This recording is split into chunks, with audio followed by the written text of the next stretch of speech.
Welcome to Diary of an Ex-Ho. I'm Sherry Hardman. I'll be your ex-ho, and today's guest is Izzy Berger.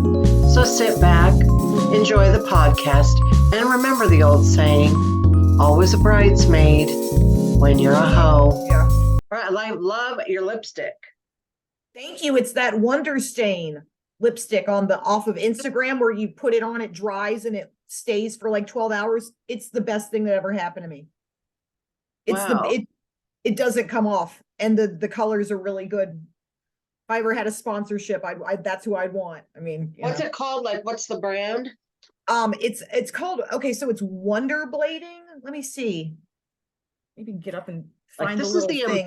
This is the important stuff right here. Is the good? No, yeah, I think we could change lives with this. Actually, if the rest of the podcast is garbage, if I can turn one person onto this magic lipstick, It looks beautiful. If you just look up Wonder Blading permanent or a lipstick stain, it will pull it up, and it's in a white bottle, and it comes in like 12 shades, and some of them are more like this one's like really matte. It's got a lot of color, but then they have some that are kind of like a little hint of color. They're not as, bright or whatever, but I mean, it doesn't come off. That would be lovely, because I love to wear red lipstick, but 62 years old, so I get a little bleeding, in my cracks, and then it looks sloppy, and I hate that. So, oh no, this is going to hook you up. It's going to change your life. And also, I can't believe you're 62. Good going. Holy cow. Yeah. All right. So, Izzy Berger, is that what you go by? Yes, ma'am. All right. Is that your like real name, or is that like a stage name? I mean, my legal name is Elizabeth Berger, but Izzy's just a nickname I've had for a really long time. But Berger is actually my real last name. Well, it's cute, and it's like it's catchy, Oh, I appreciate it. It's grown on me. It wasn't the best name to have when you were like a kid.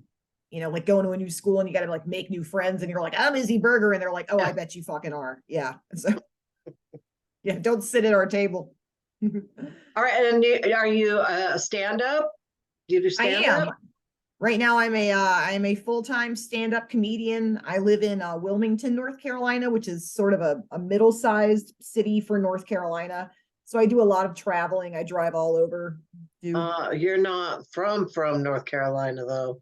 I am. Are you really? You don't have any accent. Oh, I appreciate it. Yeah, I tried to lose it as good as I could the first time when I was growing up here. I hated being from the South so much. I was so ashamed of it. So I tried really hard not to appropriate. My grandma lived in Hickory. Oh, okay. Yeah. So I made one little trip down there as a teenager. I liked it down there, but Hickory's beautiful. That's by the mountains. I'm all the way on the other end. I'm down on the coast. Got to drive through a bunch of hog farms to get to me. Well, that makes it sound really appealing. It is. It's a destination.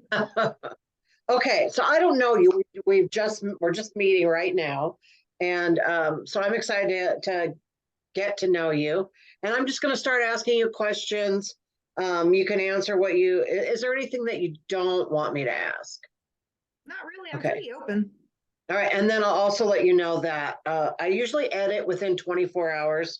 So within the next 24 hours, if you start tossing and turning and thinking I should not have said that, just let me know and I'll take it out, because I don't want I don't want anyone to be mortified by something that they've said, That's very nice of you. A lot of they don't give you that on some podcasts. They don't give you that grace period to have a panic attack. Yeah, well, I know, because I've had to cut mostly the stuff of myself that I cut out is just me like looking stupid, like what should I ask you now? I cut those out and make me look good. But all right, so I'm gonna ask you a little bit about your childhood, mostly like are your parents together? Were they together when you were growing up, or? They were together until I was 3. And then they decided it was probably better to part ways. So I was pretty young when they split up. But I was born in Massachusetts, where my dad was from, and then they moved down here with me when I was a baby to be closer to my mom's people. Mm. And so that's kind of how I got down here. And I don't think it was very long after they got down here that they realized it wasn't gonna work out. So did they have joint custody, or were you just with mom, or?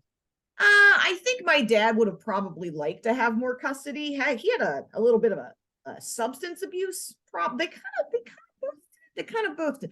But my dad was the one, there's always kind of one that's just more overt. And so he ended up going to like a treatment facility for a while. So that kind of, I think, maybe took him out of the running for Mhm. getting half custody of me. So I stayed with my mom most of the time. And then when he got clean and he got out and he remarried this woman who had like just a brood of children, just a litter. And so he all of a sudden kind of had this like new family that and then she kind of took him for a ride and you know.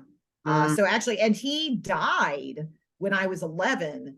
Oh. And he'd gotten clean, he turned his whole life around, and things were kind of looking good for old Mark Berger. And then he just had some kind of an embolism or something. It was some kind of like freak Uh, thing, and it kind of so it's it's kind of a sad story, but I did enjoy uh the times that I did get to spend with him because he was number one, he was a Yankee and he was one of the only Yankees I knew because we moved down here and I uh, didn't meet a lot of people like my dad. And he would, he'd go into a restaurant, they didn't give him the right, kind of food. He'd get kind of aggro. He was kind of like a Boston street guy, like, hey, so it was kind of cool following him around like a little dog, like, yeah. But no, he was a character. My dad was a character, and my mom's just kind of Southern, kind of just, did she remarry? she did. She remarried and they had another kid. So I've got a baby brother who is actually getting married this month, which is a freaking mind fuck. Like I remember Uh, when he was, little right. baby. Well, did So they, so they're still married? Your mom they and, are, yeah. My mom and her husband, they seem to be doing pretty good. They got into RVing for a while. My stepdad had a couple of boats, which he sank. They got into boating and he kept sinking them or something. So they don't do that anymore. No, they just do. I think they play golf. They like, suburban people things. I don't know. right, right. How old what were you when they got married? I think I was 8 when my mom married my stepdad. I was Okay. about 8. All right. And did they, like, did you feel like they were like a positive role model for what a coupledom should look like? Oh no, I hated him. I still hate him. I still hate me. I still hate my stepdad. No, he's a horrible person. Oh, okay. I mean, he makes her happy. They seem happy or whatever, but you know, if you were gonna have to have any replacement for your dad, like you just don't want it to be this like redneck. It's just kind of like kind of good old boy, he likes drinking beer. And I was kind of an odd kid. I was like a theater kid and I was into like drag queens and shit. I was into weird shit. This was the Uh-huh. 90s before it was cool. And he just didn't know like what the fuck to do Right. about like to make of me or something. So there was just a lot of like, there wasn't a lot of approval, like, oh, I love you no matter what you are. It was just more kind of like, why are you like that? Why are, Yeah. You were misunderstood. yeah, yeah, it was okay. I think it's good I had a strong enough kind of a personality that I just didn't, Didn't give a shit. Yeah. Okay. So, um, there comes a time, I guess, I think, in all of us, and it's different for different people, and you might interpret it differently than I mean it, where there's kind of a sexual awakening, like you realize, hey, wait a minute, these people in this world have been doing something that I didn't even know existed. Like, do you remember like when you first had that in whatever form it might take? I mean, yeah, in one way, yeah, I have a very specific answer for part of that. I remember the first time I ever got turned on, like that I ever got horny. And it was, we took a field trip in school, and I can't remember what grade it is. It might have been like the 4th grade or something. And they Mm-hmm. take all the kids and they take them to the symphony.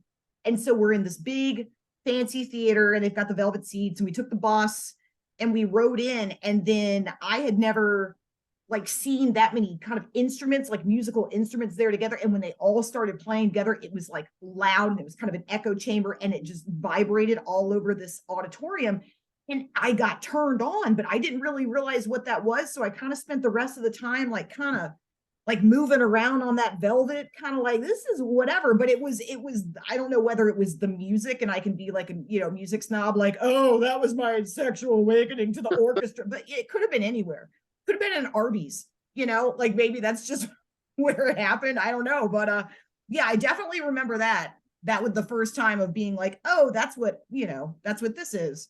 I don't know. I didn't have a lot of like parental guide. Like my mom would kind of let me watch whatever I wanted. She didn't like me to watch The Simpsons because Bart Simpson was rude to his mom and he would tell her like, don't have a cow. And she didn't think that was cool. So she wasn't cool with that. I couldn't watch Married with Children, but I could watch any horror movie I wanted as long as there were no like titties on the cover. If the woman was wearing like Daisy Dukes, like Texas Chainsaw Massacre was out because you could see under boob on the cover. But if it was a movie that had a lot of sex in it, but it wasn't on the cover, my mom was fine. She wasn't like trying to watch the movies. So I saw a lot of real adult like material, real young.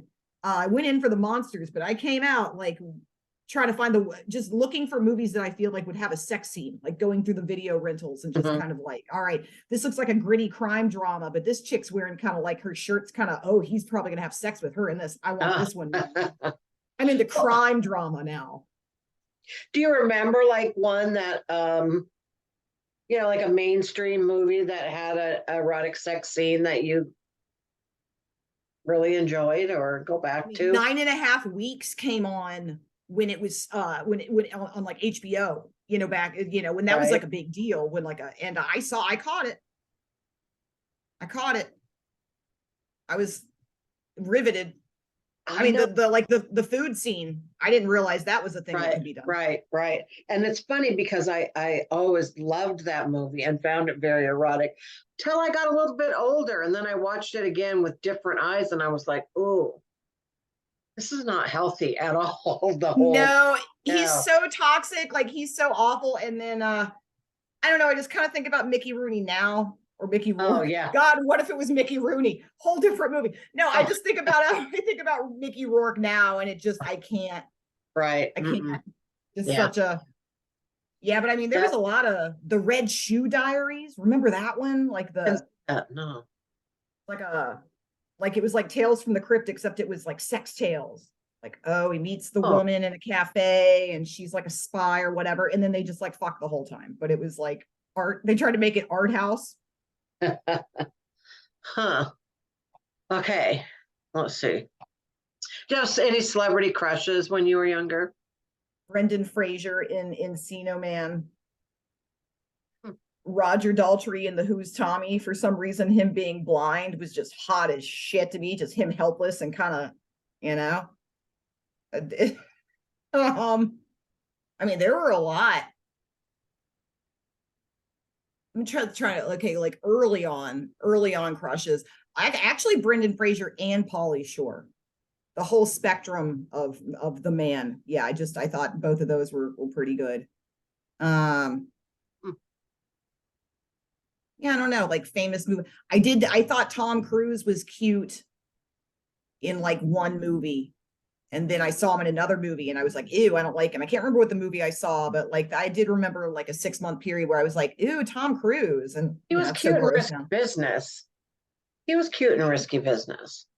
That was the one where like he's house sitting the house and then he has the Then he and Rebecca De Mornay on the train. Oh, she was great. She was in the with the hand that rocks the cradle. Yeah. She's like the psycho nanny. Oh, that was so good. Yeah, she's good.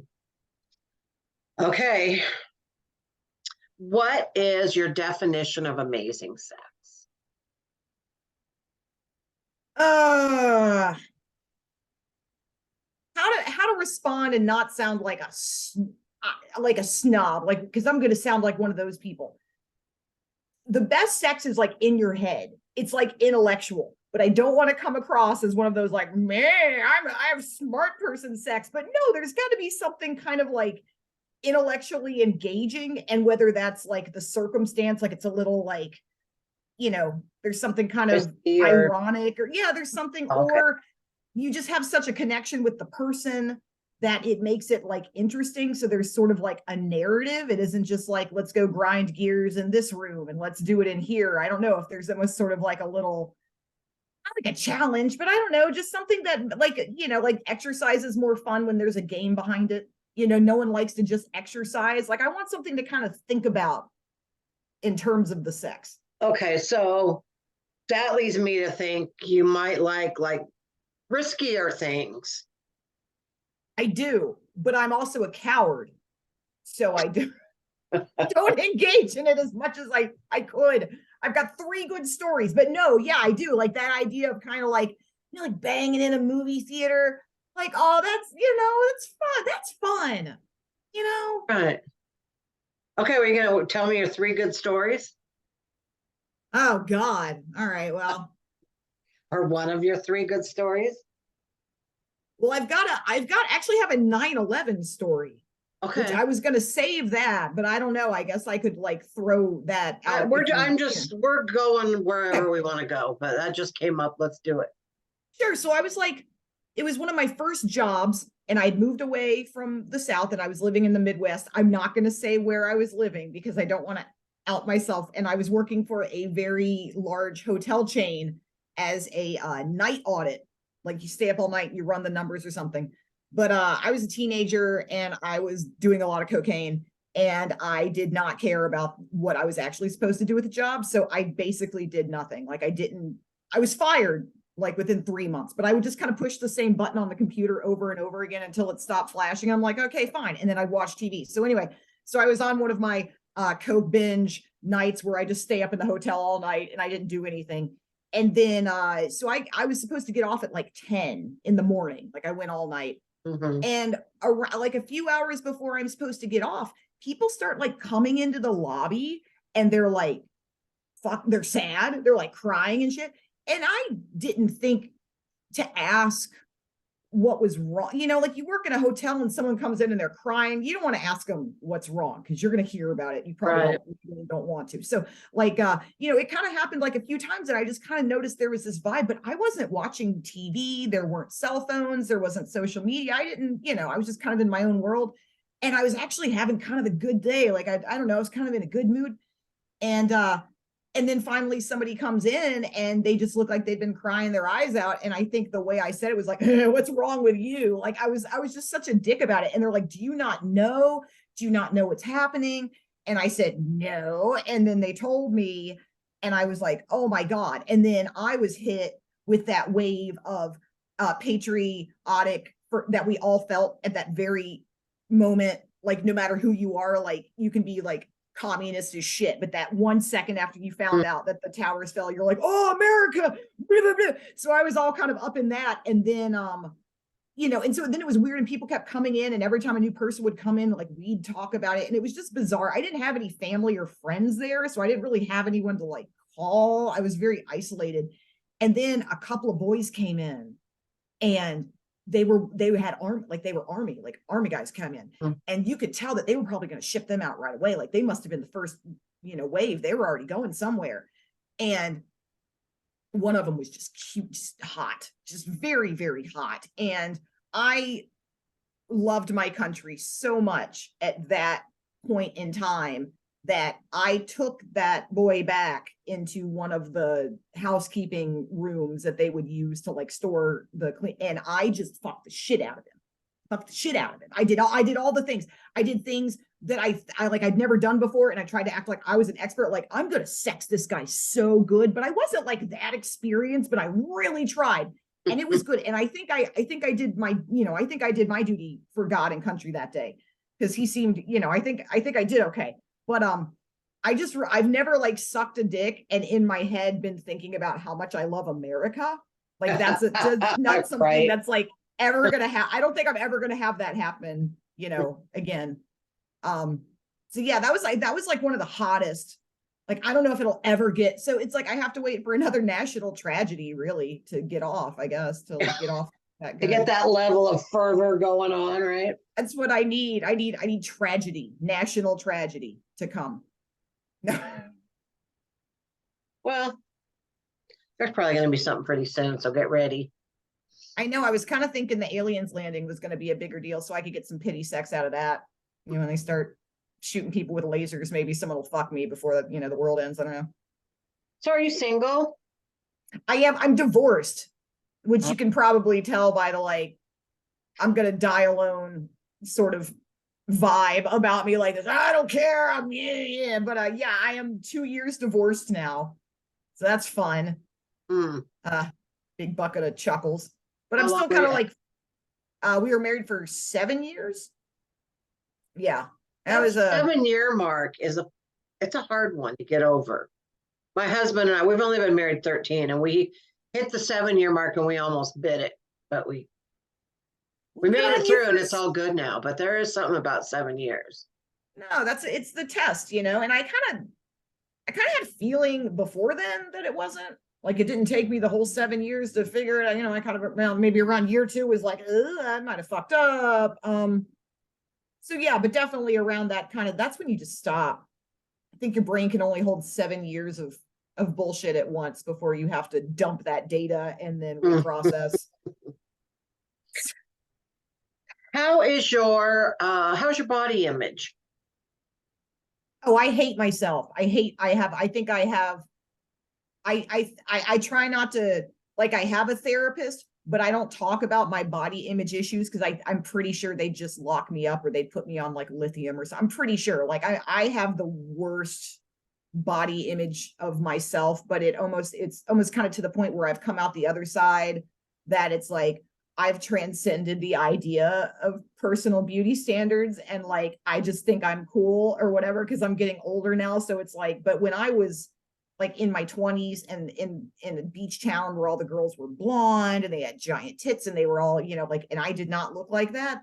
There wasn't really anyone around me to be like, no, you're pretty the way you are. Like there was just a kind of a lot of like, man, you should maybe look like that. Maybe the reason your life isn't so great is because you don't look like one of those girls. So I've really internalized that. And so thank God I'm a stand-up comic because like 80% of my material is just the kind of self-deprecation that if you heard your friends saying it, you'd maybe want to like take them some, but like but I think people are refreshed to hear that kind of madness vocalized in like a humorous way because we've all had those thoughts about ourselves. And so I just embrace it. I hear you. My new thing is that every time I look in the mirror, I go, "Oh, I'm so ugly." Like I say it every time. And then my husband, "You're not ugly." I'm not trying to get anyone to say that. It's just involuntary. That's the age. I see it in the mirror, and it comes out every time. Yeah, and it's like reflexive. And and then so it's like I have the one instinct of me because it's another person and I can see you like you're gorgeous, like oh my God, like your hair and your proportion, like you've got fabulous skin. Like there's so many things about you that are like exquisite, and I can see that from the outside. But then I also completely 100% understand that sort of like ugly. It's like a visceral thing. It's like it's not just like I don't look a certain way. It's almost like a whole vibe. It's like a whole flavor of just kind of like meh, Like this you is know. not what I look like in my head or what I looked like 5 years ago, even. Aging is a bitch, man. It really is awful. Anyway, this is not about me, but I get it. It All right. can be. Do you have a sexual bucket list or have you done everything that you've ever wanted to do? uh,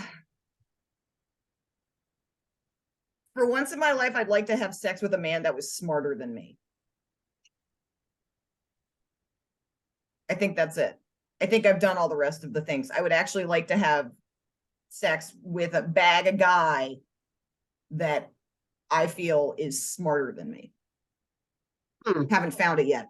And it's not that I don't think men are smart, just only dumb guys fuck me. Maybe you should hang out at Mensa meetings. I know I should. I'd have to get a better wardrobe for that. They don't let me in looking like this. They're not gonna let me in. Uh, all right. Let's see. Do you have any sexual regrets? Oh yeah, so many. I mean, so I think we all do. I mean, I guess if you don't have any regrets, maybe you didn't like try too hard. I mean, you got to have some, whatever. I do. I when I first moved, when after I was divorced and I was on that kind of rebound, feeling real bad about yourself and loop to loop, I hooked up with another comic, which is a Ew. no-no. I was so vulnerable and stupid. I had divorce brain. And so like the minute I got into town, you start going to the clubs or whatever, and this one just fucking asshole just I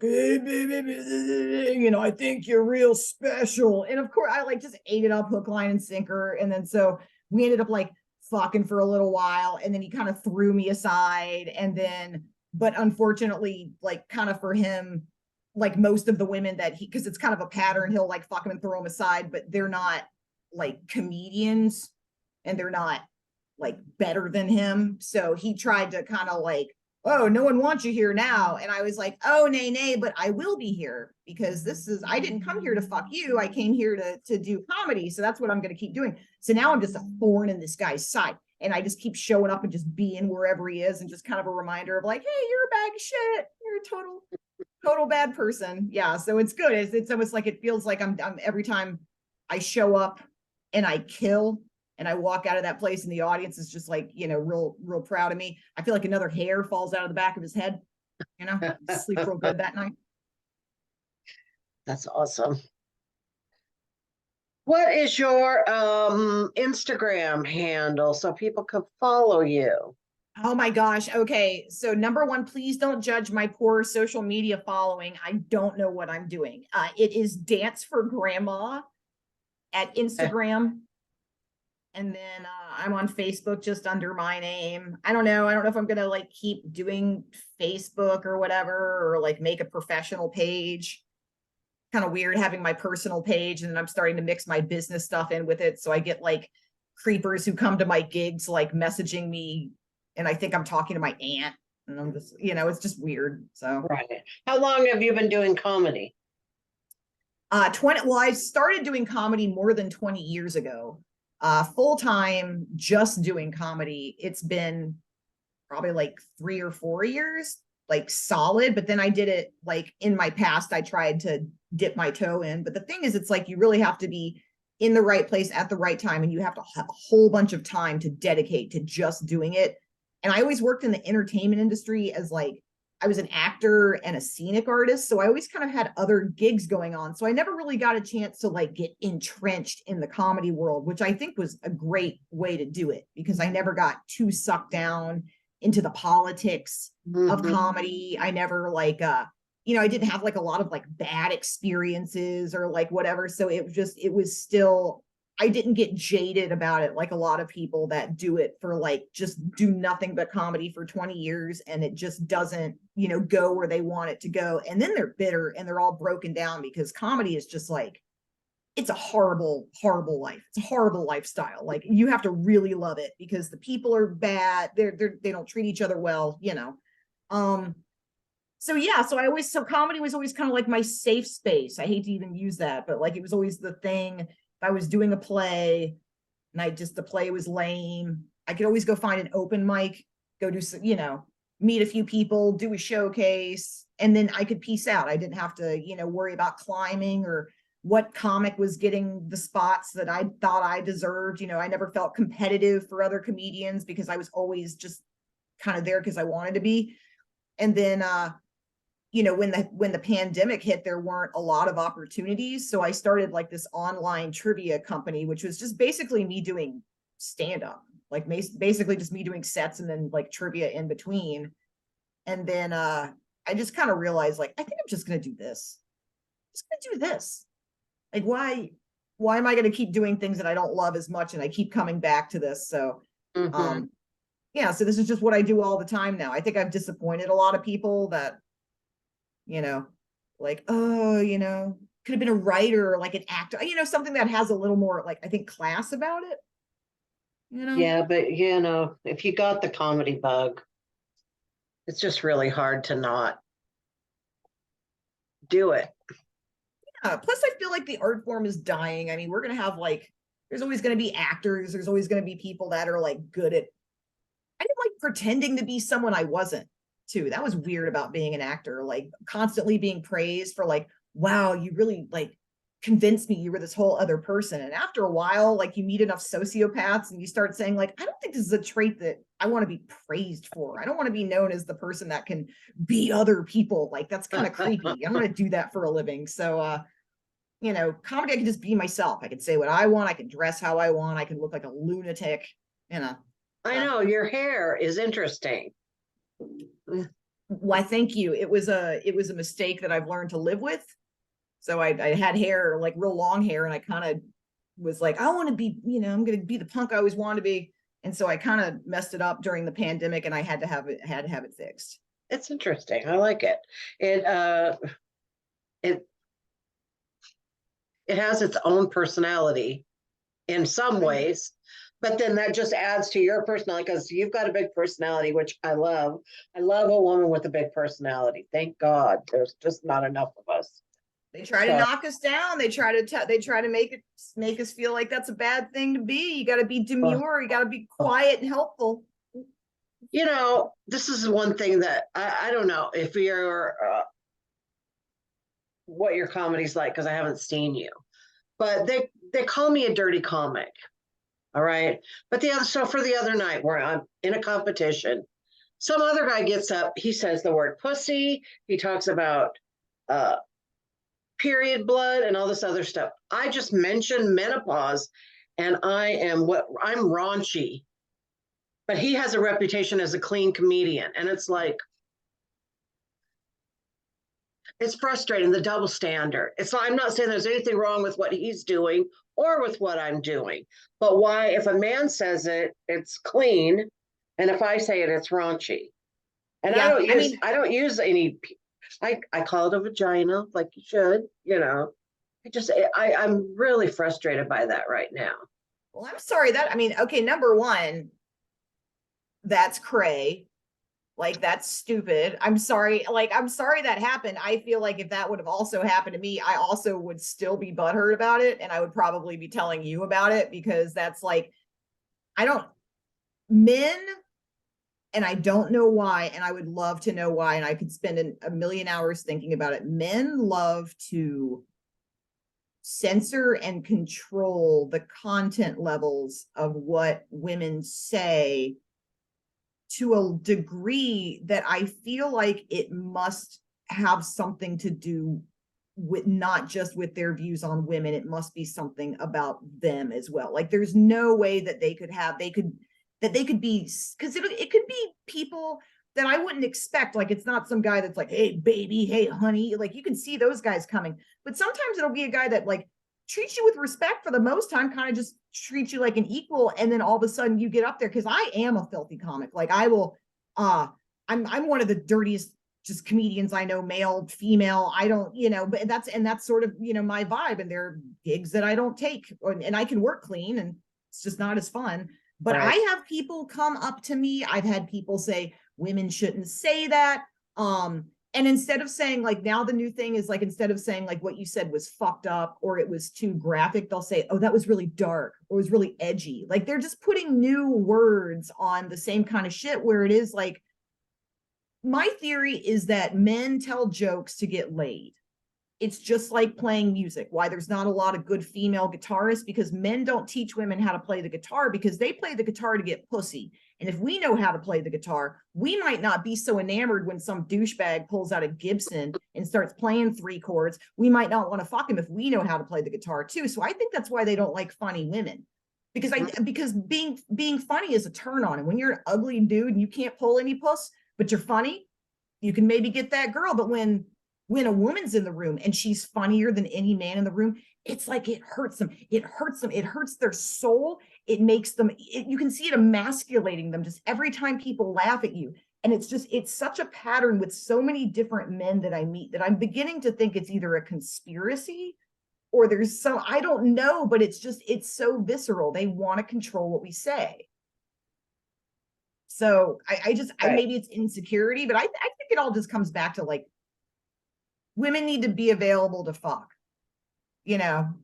why are you, we don't want you to make us laugh. We want you to sit there and enjoy our art and tell us we're amazing artists and then fuck us for congratulations. I love you so much. Yeah, so do you ever get I'm up glad this to way? be here. Do you ever get up this way? No, but I want to get up everywhere. God, I want out on every excuse I can to get out of this town I live in. I'd love to travel. I'm talking to some people in a few different parts of the country just about maybe coming up and doing some shows in the future. So yeah, I would be totally down to travel.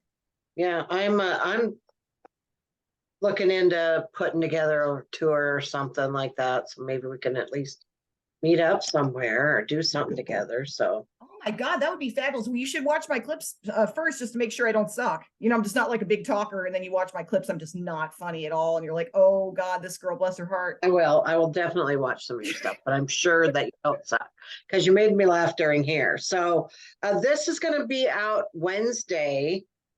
Do you have Okay. anything coming that you want to promote? I mean, I have shows here in North Carolina. I don't know if anybody's gonna, if I have anything big to report. I'll be at Charlie Goodnight, or sorry, Goodnights. It's called Goodnights. I'll be at Goodnights Comedy Club on Tuesday. Hosting. All right. Any other last minute dirty stories you want to tell before we go? If any men are listening, please stop sending women pictures of your penises. Please stop. Please stop. We don't want them. No one ever wants them. No one wants it. No one wants it. Nobody wants it. Nope. I mean, I want penises. I don't want pictures of penises, so the difference. My cat just jumped on me. I know. It's a boy or girl? It's a girl. She's very cute. I didn't want to misgender her. So. Oh no, she doesn't give a shit. But yeah, thanks for ruining the podcast, Squishy. Now mom's never gonna work again. Okay, thanks. You ruined my career. I'll starve her. It's fine, don't worry about it. Okay. All right. Well, thank you very much. It's been a lot of fun talking to you. And I'm sure we'll be in touch after this because I want to be friends. So yeah, just send me an email and talk to me anytime. I had so much fun. Good night, Sherry. All right. Bye-bye. Bye. Thank you.